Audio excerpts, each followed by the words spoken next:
Bismillahirrahmanirrahim. Assalamualaikum warahmatullahi wabarakatuh. Seperti biasanya,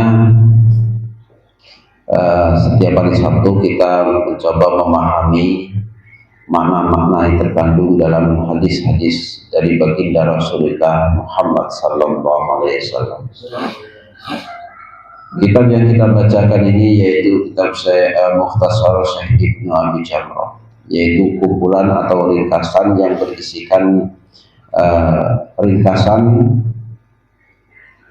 atau hadis-hadis pilihan yang diambil dari kitab Sahih Imam Al-Bukhari. Jadi semua hadis yang kita bacakan ini adalah hadis riwayat Imam Bukhari dan dipastikan kesahihannya.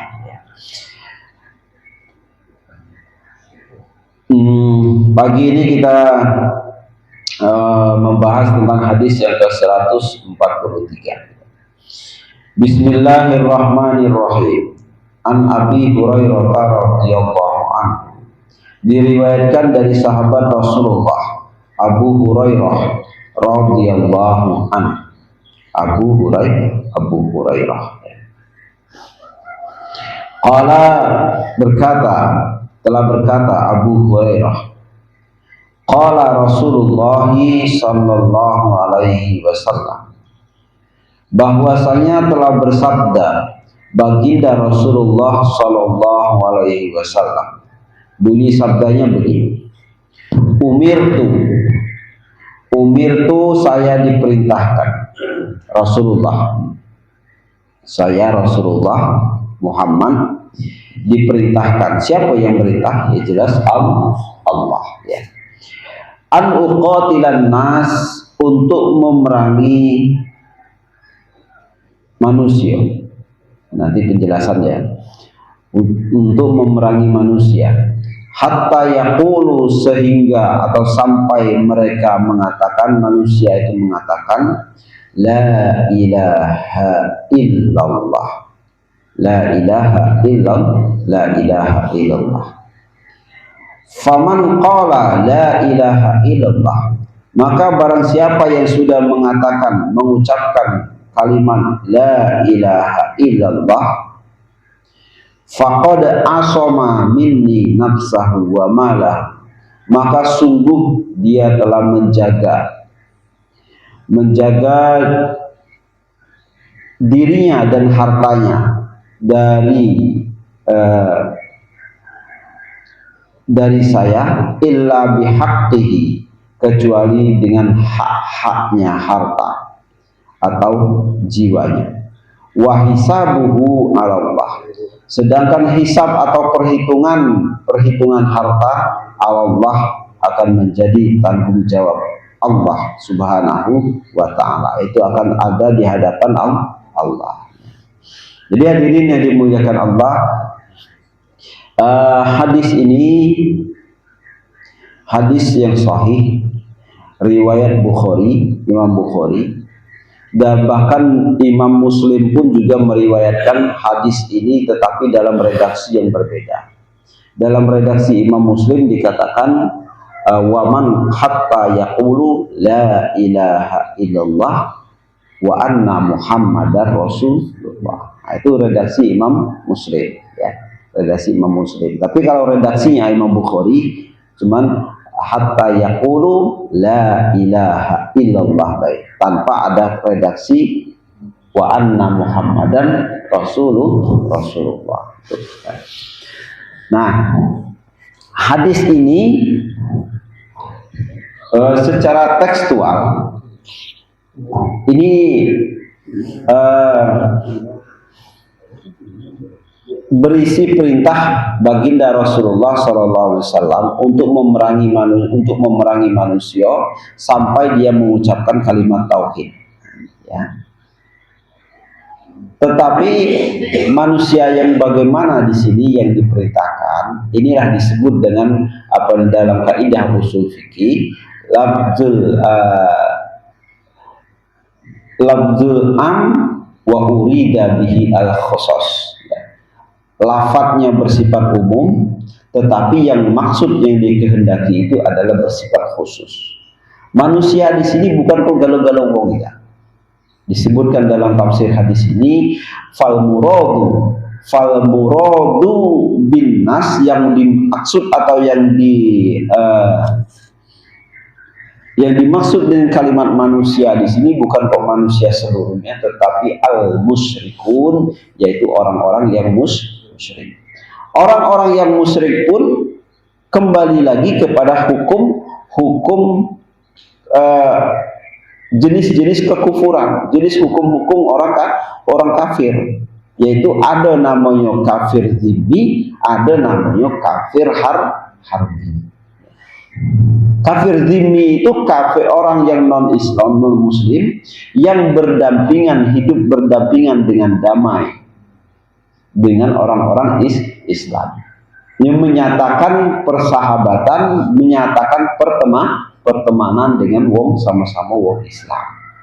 Ini wong kafir yang modern ini, ulama sepakat dengan dalil-dalil yang lain, tidak boleh diperangi, ya, tidak boleh diperangi. Tetapi kalau namanya kafir harbi, yaitu orang non-Islam yang memerangi atau menyerang umat Islam, maka ini boleh diperangi. Bahkan dalam menurut Hadratus Syekh Imam Hadratus Syekh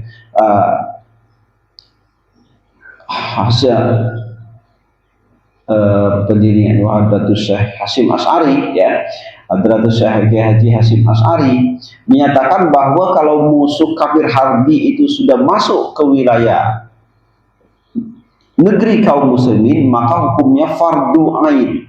Ya, fardu ain hukumnya. Kita mengangkat melawan mereka, sebagaimana dulu penjajah Belanda yang sudah masuk ke wilayah Indonesia. Fardu ain seluruhnya wajib, ya, mengangkat senjata kemudian memerangi orang-orang tersebut. Tetapi kalau belum masuk ke wilayah, ya, belum masuk ke wilayah kaum muslimin, maka itu namanya fardu kifayah. Memerangi kafir harbi itu fardu kifayah. Kalau ada sekelompok Islam yang memerangi mereka, maka yang lainnya istilahnya tidak kebebanan dosa lagi. Jadi di sini disebutkan bahwa uqatilan nas itu yang dimaksud adalah kaum musyrikin yang bersifat kafir harbi, ya, kafir yang memerangi manusia. Makanya perlu pemahaman pemahaman hadis itu dalam perspektif pandangan para ulama tafsir hadis, ya. Jangan kita nak memahami hadis kita makai ulama ahli tajwid atau ahli qiraah, tidak masuk, ya. Ya ada ahli qiraah itu nak makai nama itu hadis, ada kiai tapi dia terkenal dengan sebagai ahli, misalnya ahli tilawah, istilahnya terkenal sebagai hafiz Quran, ya. Itu istilahnya kalau dia tidak dikenal sebagai orang yang menguasai ilmu hadis, ya tafsir hadisnya juga tidak bisa kita jadikan pedoman. Nah, para ulama-ulama tafsir hadis jadi menafsiri hadis ini secara komprehensif dari berbagai titik pandang. Nah, kalau cuma sikok redaksi ini baik, maka nanti akan timbullah pemahaman yang keras, bahkan bisa keluar dari jalur-jalur yang sudah ditetapkan oleh para ulama. Kalau dipahami secara tekstual baik, umirtu an uqatilan nas, saya diperintahkan untuk memerangi manusia, memerangi para manusia, orang lain, sesama manusia, hatta yaqulu la ilaha illallah, sampai dia mengatakan kalimat la ilaha illallah. Ya, yang model terus dipahami, maka tidak akan pernah akor dengan agama lain, karena sifatnya selalu pengen memerangi. Padahal yang dimaksud untuk diperangi di sini didakwahi ya. Didakwah di sini adalah orang-orang kafir, ya orang-orang kafir harbi, orang-orang kafir yang memerangi manusia, yang memerangi umat Islam. Jadi hadirin yang dimuliakan Allah Subhanahu wa taala, makanya bersyukurlah kita ya memiliki guru-guru yang memiliki guru-guru yang memiliki standar keilmuan yang luar biasa dalam ilmu hadis, sehingga kita bisa memiliki pemahaman yang lurus dalam hadis ini. Ya seperti ahli hadis yang dua ahli hadis terakhir yang disebut musninud dunya, orang yang memiliki legalitas sanad dunia hadis dan dunia hadis. Satu Syekh Muhammad Isa Al-Padani, ya, Syekh Muhammad Isa Al-Padani, Wong Padang itu menjadi imam besar di Mekah ya, menjadi cara kita tuh guru besar di Mekah, bahkan disebut dengan musnidud dunya ya, orang yang memiliki legalitas sanad hadis sedunia. Itu Syekh Muhammad Isa Al-Padani.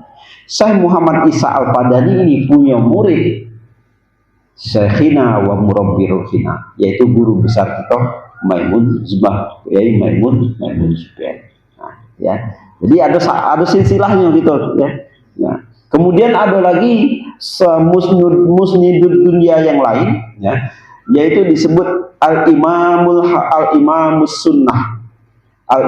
sunnah tul haramain al-alim al-allamah musnidud dunya as-sayyid al-imam Muhammad bin Alawi al-Hasani al-Maliki ya. Itu juga merupakan seorang yang memiliki legalitas sanad hadis sedunia. Levelnya sama dengan Syekh Muhammad Isa Al-Padani tadi, yaitu Sayyid Muhammad Alawi Al-Maliki. Nah, alhamdulillah guru kita juga ya, yaitu Syekhina wa murabbi ruhina Kiai Haji Muhammad Najih Maimun, yang disebut dengan panggilan Gus Najih ya, yang pernah datang ke sini, itu adalah murid utamanya beliau ya, murid utamanya beliau. Jadi kita itu meskipun tidak pernah berguru langsung dengan mereka, dengan bertemu langsung dengan ulama-ulama, paling tidak ada silsilah keilmuan dari mereka, bahwasanya guru-guru kita itu adalah orang-orang yang memiliki kapasitas dan kemampuan yang luar biasa dalam ilmu hadis. Jadi bukan ecek-ecek baik, bukan sekedar istilahnya ada baru belajar hadis si kodwo langsung dia keluar tidak model itu macam pegangan-pegangan kita.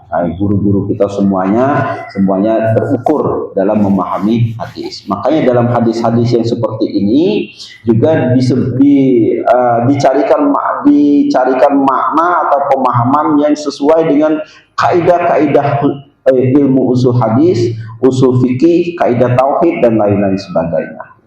Jadi perintah memerangi manusia ini tadi disebutkan yaitu kafir harbi. Saya diperintahkan untuk memerangi orang manusia, yaitu kafir harbi, orang-orang yang memerangi umat Islam sampai mereka mengatakan la ilaha illallah Muhammadar Rasulullah. Barang siapa faman qala la ilaha illallah, barang siapa yang sudah mengucapkan kalimat la ilaha illallah, faqad asoma minni nafsahu wa malahu, maka sungguh dia sudah menjaga dirinya dan hartanya dari saya ya. Menjaga dirinya dan hartanya dari saya. Karena apa maksudnya? Karena wong kafir harbi itu hartanya itu halal ya. Hartanya itu boleh menjadi harta rampasan perang Kemudian jiwanya, nyawanya itu juga boleh dieksekusi. Itu kafir harbi. Ya. Maka kalau dia sudah mengucapkan la ilaha illallah Muhammad Rasulullah, berarti dia sudah menjaga hartanya, menjaga jiwanya dari hal-hal yang tidak dari hal-hal seperti terjadi perampasan perang dan lain-lain sebagainya. Makanya ada sebagian akhir-akhir ini tadi, ada sebagian orang yang memaknai hadis ini sembarangan, ya. Maknai hadis ini sembarangan. Kalau barang siapa yang diperintahkan untuk memerangi manusia sampai mereka mengucapkan la ilaha illallah, sampai orang-orang non muslim di Indonesia yang notabene adalah negeri damai, ya, itu dicap sebagai harus diperangi. Dicap juga harus diperangi disebut oleh golongan-golongan radikal. Diperangi, kemudian harta mereka halal, ya, harta mereka halal dan lain sebagainya, ya. Sehingga ada gerakan, saya itu pernah diceritakan oleh seseorang, ya, bahkan dia mengaku sudah masuk ke gerakan tersebut dan diskusi panas dengan aku, ya. Diskusi panas selama itu kami bertemu itu tidak tiap hari, tidak. Itu waktu aku masih di Banyuasin. Tidak bertemu tiap hari, tidak. Temu itu sekitar berapa bulan sekali model itu, ya. Berapa bulan sekali. Tapi setiap bertemu kami itu diskusi. Ya, dia tuh caknya nak ngajak nian, ya. Nak ngajak nian ke golongan dia itu. Padahal aku lah tahu itu. Nah, terus aku kantor terus, tolak terus Jadi terjadi diskusi panas sampai akhirnya aku ngomong cak ini. Sudahlah. Kalau kamu masih nak ngajak aku ke golongan yang model-model itu, ya, insya Allah kamu tidak akan bisa merekrut aku. Kamu tengok baik berapa tahun lagi, siapa yang benar, siapa yang salah dalam hal ini. Jadi di situ dia sudah menceritakan bahwa golongan dia itu, ya, punya satu istilah kelompok yang ditugaskan untuk mengambil harta-harta wong non muslim di Indonesia, ya, dengan cara apapun, bahkan dengan cara perampokan lah, dengan cara itu, karena harta mereka itu halal katanya, ya, halal harta wong non muslim di Indonesia. Jadi dirampoklah, pokoknya wong non muslim, ada wong bule, ada yang itu yang datang ke Indonesia itu, ya, semacam-macam lah, dirampoklah, diambil hartanya, dan itu hasil rampokannya itu diserahkan ke imannya, ke amirnya, distorkan ke amirnya dengan alasan untuk biaya jihad. Nah, ini kan pemikiran yang tidak masuk logika, ya, tidak masuk logika banget, tidak masuk logika banget, karena baginda Rasulullah SAW tidak pernah mengajarkan yang seperti itu, ya. Nah, salah satu dasar mereka di hadis ini, memahami hadis ini, ya,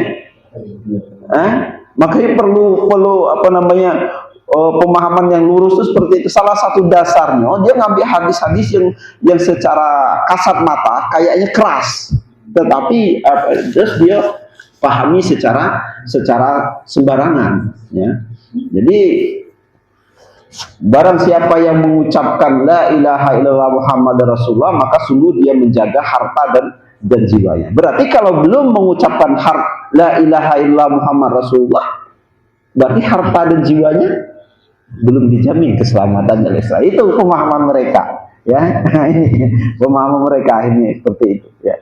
Jadi pemahaman itu salah satu, kalau Al-Quran itu salah satu andalannya surat Al-Balad. La uqsimu bihadzal balad wa anta hillum bihadzal balad. Sungguh saya bersumpah demi negeri ini. wa anta hillum bihadzal balad, dan kamu halal, ya, wa anta hillum bihadzal balad, dan kamu halal bebas melakukan apapun di negeri ini. Wah, itu salah satu surat andalan mereka itu, kelompok-kelompok itu, ya, salah satunya. Tapi pemahamannya mereka jelas rancu, sangat salah, ya, karena apa? Mereka memahaminya dengan nafsu, bukan dengan ilmu. Nafsu. Jadi akhirnya alhamdulillah, ya, balik lagi setelah diskusi hampir 2 tahun, kemudian lama memang tidak ketemu. Aku sengaja menghindar dari yang kawan itu tadi, sengaja menghindar, dan sekitar 3 tahun kemudian, sekitar tahun 2006 atau 2007, ketemu lagi dia dengan aku. Dia datang yang ke rumah, ya. Karena kami itu masuk sama-sama Banyuasin, ya, tapi aku ini di seberang sini, sama-sama daerah perairan. Aku tuh di Muara Telang, ya, Muara Telang itu seberang sini Musi, Sungai Musi. Nah, dia tuh seberang sama Musi. Nah, jadi sama. Nah, jadi waktu di situ dia memang khusus benar-benar nemuin aku. Pakaiannya lah beda. Nah, pas nemu itu, aku dewek lapangling, ya, aku dewek lapangling, bukan pakaian lah beda lacak kita. Kemudian apa namanya, hal-hal yang lain menjadi ciri khas mereka itu tuh tidak dipakainya lagi secara fisik, ya, ciri khas secara fisik tidak dipakai lagi. Aku sampai pangling pas itu ke rumah. Assalamualaikum Pak Ustaz. Waalaikumsalam. Masuk. Masih kenal tidak dengan aku Pak Ustaz? Ya, aku pangling, aku terus terang. Lah beda, ya, lah beda. Karena dulu jenggotnya bukan kita itu jenggot, tidak, ya, bisa ciri khas dia, ciri wong itu tadi, bukan kelompok itu, ya. Dan waktu itu jenggotnya semua ini. Setelah ngadap aku berapa tahun, lah cukur galau. Model Pak Haji Samsu dah krimis, tapi lagi krimis itu, ya. Cukur galau. Nah, jadi dia mengingatkan, oh ini kata aku yang iya Pak Ustaz. Terus dia ngomong, aku kesini terus terang. Pertama nak silaturahmi Pak Ustaz. Yang kedua aku minta maaf. Lah ngapa kalian? Aku dulu pernah ngajak ke gerakan itu. Dan alhamdulillah aku ternyata masih dijaga oleh Allah. Aku sadar. Nah, tobat rupanya dia, Pak, ya.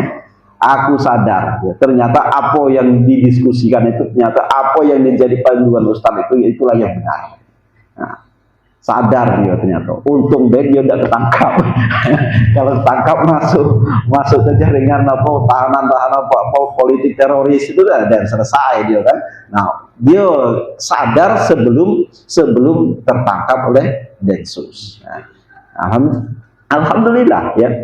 Nah, dan itulah apa namanya, salah satu hadis yang menjadi dasar mereka itu hadis ini, Pak. Hadis ini yang seperti secara tekstual itu seperti agak keras, ya, tetapi kerasnya itu karena tidak dipahami dengan ilmu tafsir hadis. Ya, kalau dipahami dengan ilmu tafsir hadis, ternyata apa yang dikehendaki oleh Rasulullah itu secara tekstual sebenarnya tidak macam itu. Nah, ya, tidak macam itu. Yaitu banyak terjadi dalam kehidupan kita sehari-hari itu banyak. Anak kita misalnya jam 10 malam misalnya, ya. Apa jam 9 malam. Anak kita masih nak main keluar. Nah, karena kita marah, akhirnya kita ngomong, ajulah, mainlah, gitu. Nah, kita ngomong model itu, tapi marah. Nah, yang tidak ngerti tekstualnya kata-kata kita, mungkin dia ngomong, apa bapak, jam 9 malam masih nyuruh anaknya main, ya, nyuruh perintah mainlah, pergilah kamu. Tapi nada kita tuh sebenarnya tidak nyuruh modelnya, seperti model itu kan.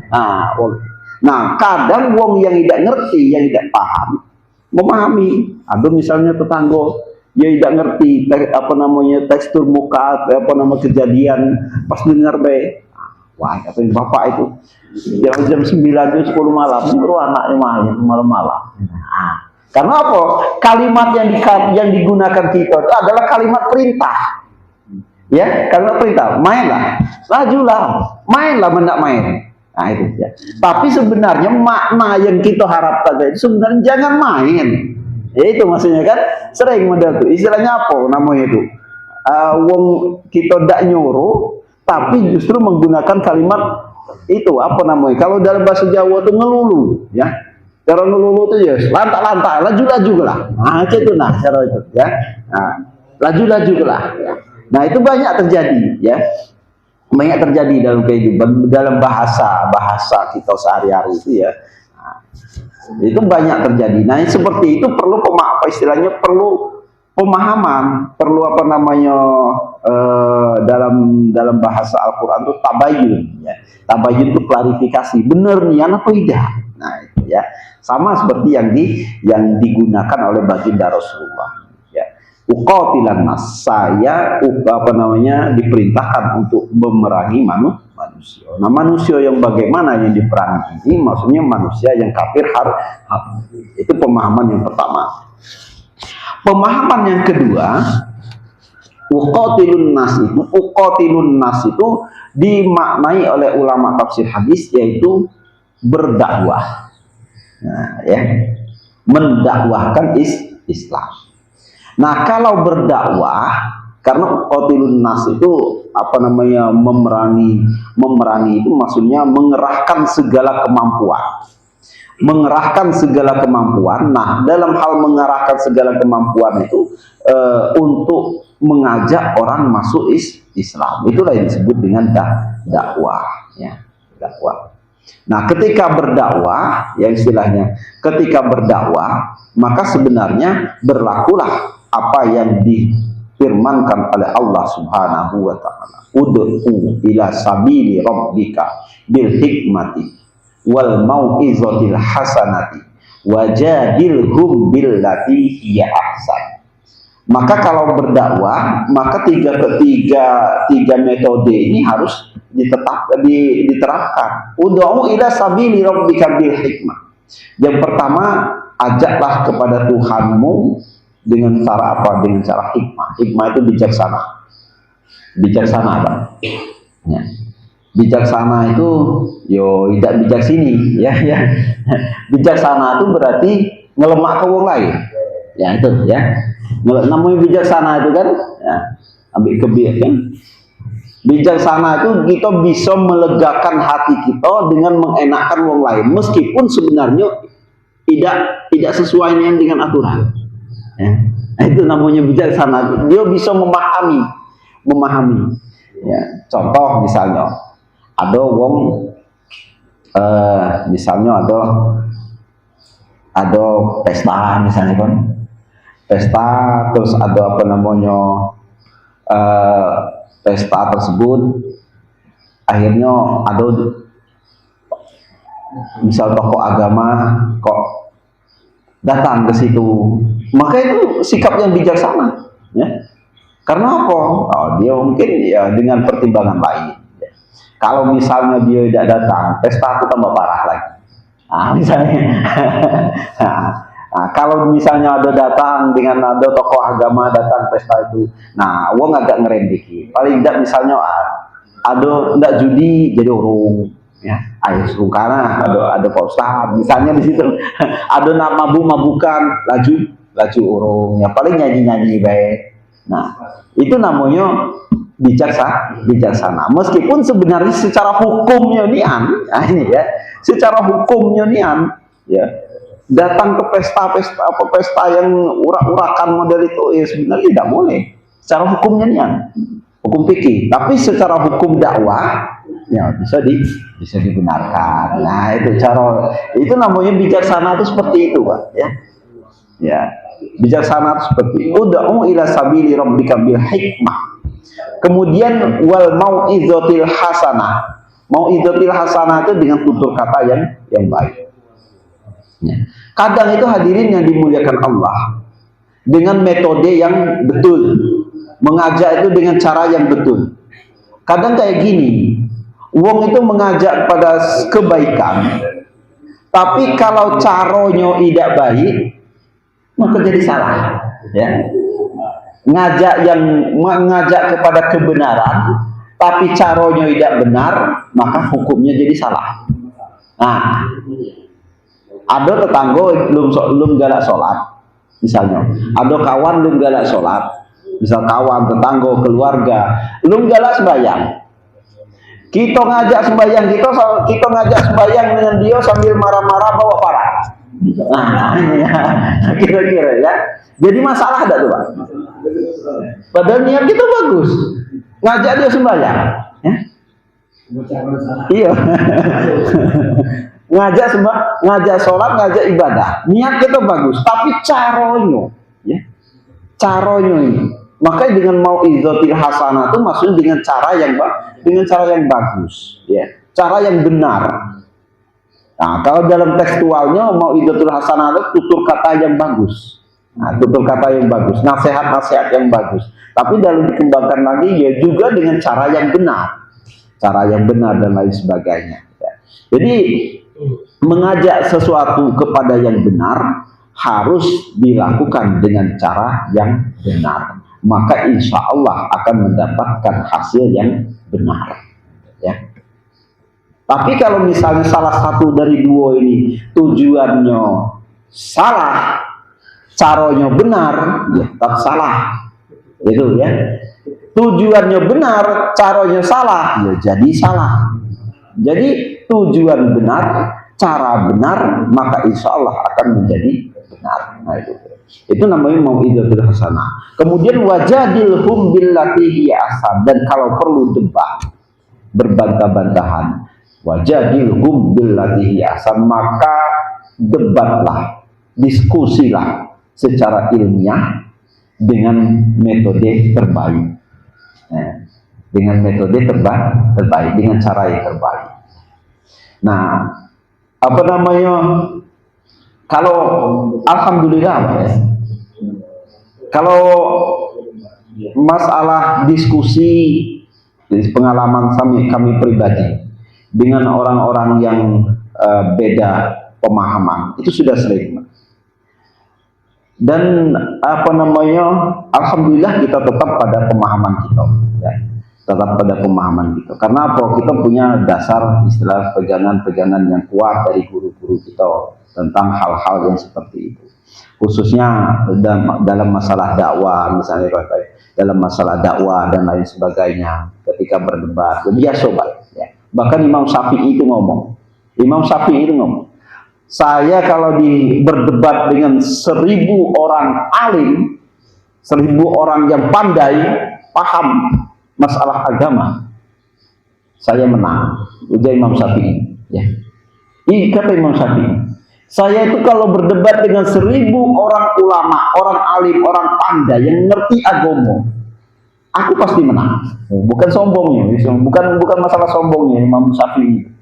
Tapi kalau aku berdebat dengan sikok wong yang bodoh, dan aku kalah. Ini Imam Syafi'i.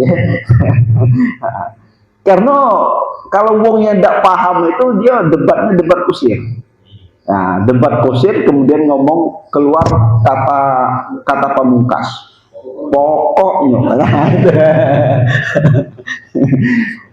Pokoknya uji guruku cak ini. Nah, deh kalau selesai kalau model itu. Pokoknya uji guruku cak ini. Nah, cak ini lah. Si kok teladan. Selesai. Dah. Ngalah lah, Pak.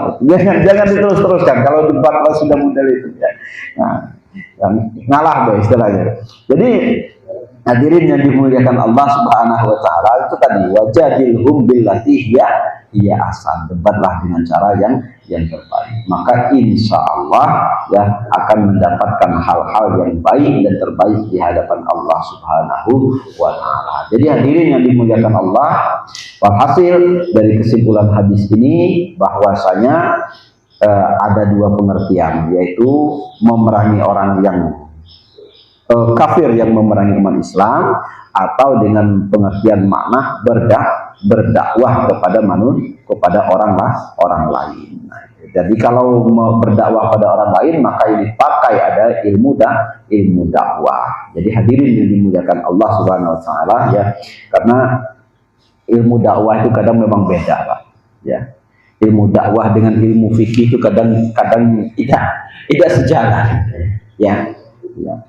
Ilmu dakwah dengan ilmu fikih itu memang kadang tidak sejalan. Ya, contoh ya. Secara ilmu fikih misalnya dalam daging kurban ya. Secara ilmu fikih membagikan hewan kurban itu kepada wong yang non muslim. Ya, hewan kurban membagikan hewan kurban daging kurban kepada non muslim.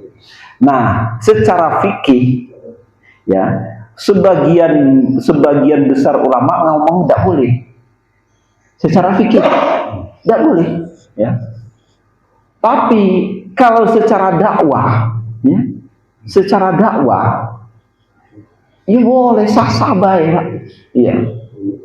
Kita berharap mungkin baik dengan misalnya dengan dikasih seperti itu akhirnya hati dia terketuk. Bisa jadi kan? Karena hidayah Allah itu kan itu datang dari berbagai cara ya.